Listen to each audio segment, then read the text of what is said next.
Ever been in a situation where you wanted to sync audio, but were left with just a nudge of a few nanoseconds that Vegas Pro wouldn't let you do? Let me show you what I mean. So I have this clip right here where I recorded a vlog post. I made sure to clap so I'd have a visual reference that would ease the audio syncing.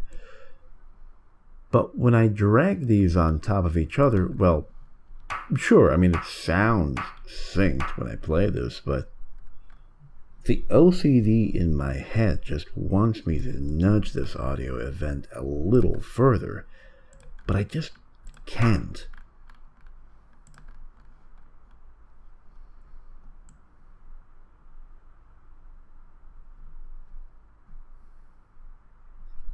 And this can be consequential, by the way.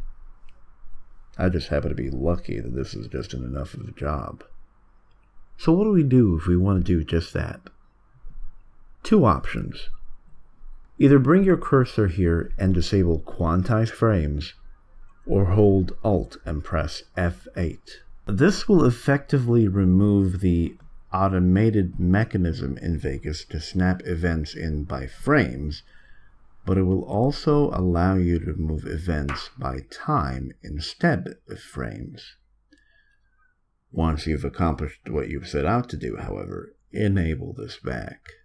Trust me, you don't want to forget re-enabling this thing.